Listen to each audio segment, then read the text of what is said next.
Hi, it's Dorothy Guiding with Scrapbooking Quebec, and today I'm joining the Punched Out Thursday gang. We share ideas every Thursday on what to do with your punches and your dies. I'm going to put links to Ronnie's, Kathy's, and Krista's channels below, so be sure to check them out. Also, this week we have something special for you, a giveaway for a $50 gift certificate to scrapbook.com. So if you stick around till the end, I will tell you how to enter the draw, and that information will be in the box below this video as well.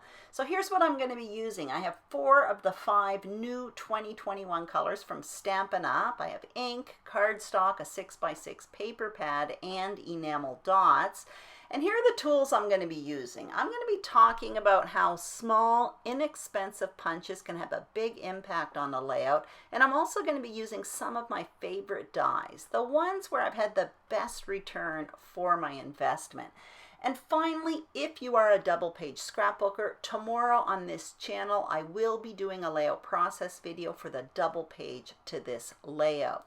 I did some preparation in advance. I prepared a frame style foundation with 3 sheets of paper, and I gutted 2 of them. I matted 1 of my 2 photos, and here are the new colors: Just Jade, Magenta Madness, Misty Moonlight, Bumblebee, and Cinnamon Cider. I'm not going to use it, but it's one of the new colors as well. So I'm just showing you the other stuff that I just showed you a minute ago. Actually, they're really nice colors, and I will be using 2 stamp sets today as well. So I have this one here from Tim Holtz. It's called Faded Type, and I have this Pick a Pennant one. It has a tiny alphabet. It's a retired stamp set from Stampin' Up, and I also have a basket of tools on my desk. I don't use them all, but I use some of them.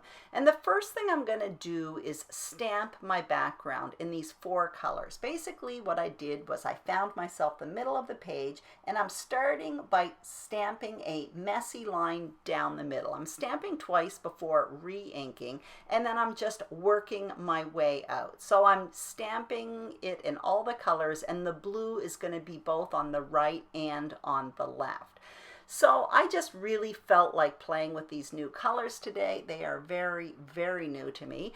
And in a minute, you'll see that my focal point photo is in black and white. And I did that on purpose. It's just a cityscape, and it looks kind of artistic in black and white. But because I have all these colors going on, I thought it would be better, less distracting to have a black and white photo.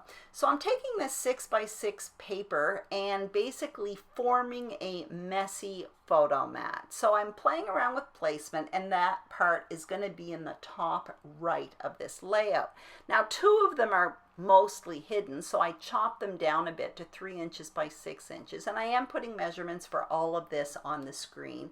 And once I'm more or less happy with the placement of this, I'm going to take a pencil and just mark lightly in the corners where I plan to place this paper. It just makes it a bit easier when it's time to adhere it. So I'm going to adhere all of this down, and when I adhere this down, the next thing I will do is mat that smaller photo that I haven't matted yet.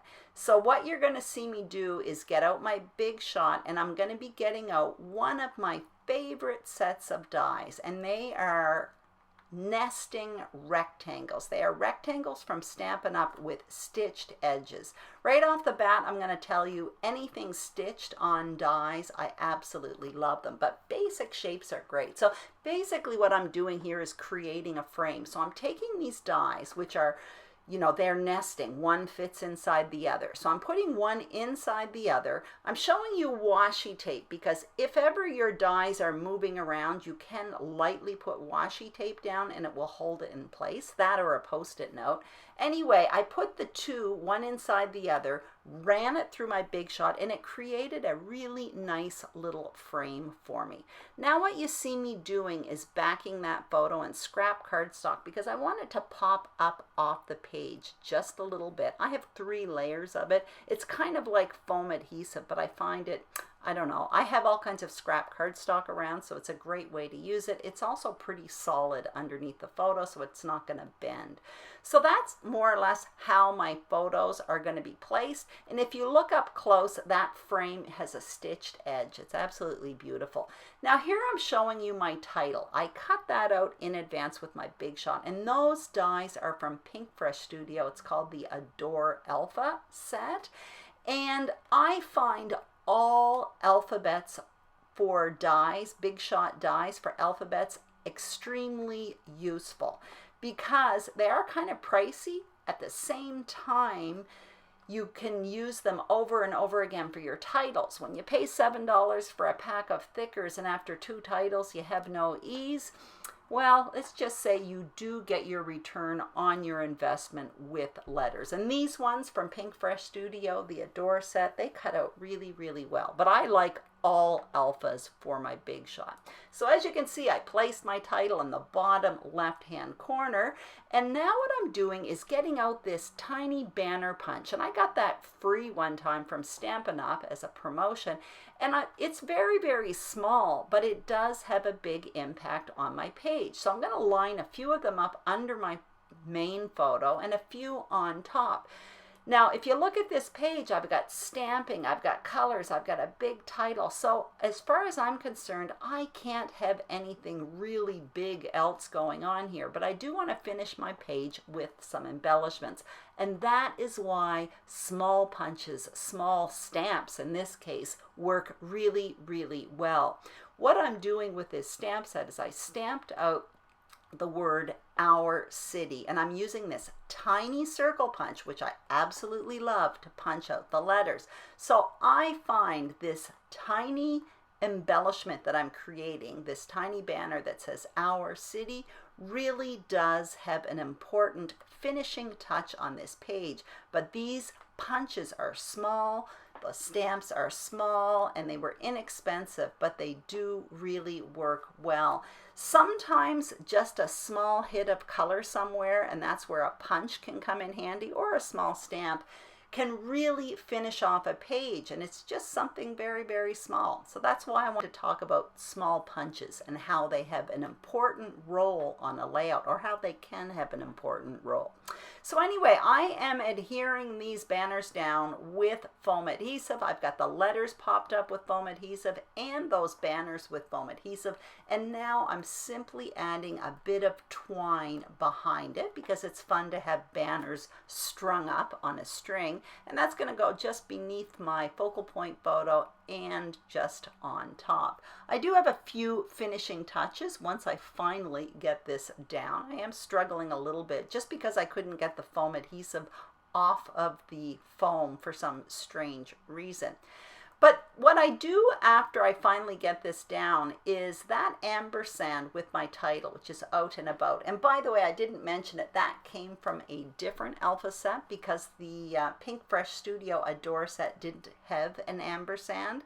I want to put a color underneath it, and this die I just used for that is another one of my absolute favorite die sets. It's called Stitched Shapes by Stampin' Up. I will list all my tools in the information box below, and that particular die set has squares, circles, and ovals, 4 of each, small, and they have stitched edges. So it just makes a circle a whole lot nicer, or a square a whole lot nicer. Now I'm finally getting out those enamel dots. I really want to use them. I put them around this small photo, but I don't like that. And in the still photos at the end of this video, you're just going to see I have them at the bottom. Now, talking about the giveaway, basically what you've got to do to enter the draw is comment on this video and like this video, and do that to all the 3 other ladies. And you have 2 weeks to do that. And July 30th, we will make a draw and we will announce the winner on this series on August 6th. So participate. I hope you enjoyed this video. If you did, please give it a thumbs up. Don't forget to subscribe to Scrapbooking Quebec if you haven't already. And also don't forget, tomorrow I'll be posting a process video where I do the double page to this layout. Thank you so much for watching and have a great day. Bye-bye.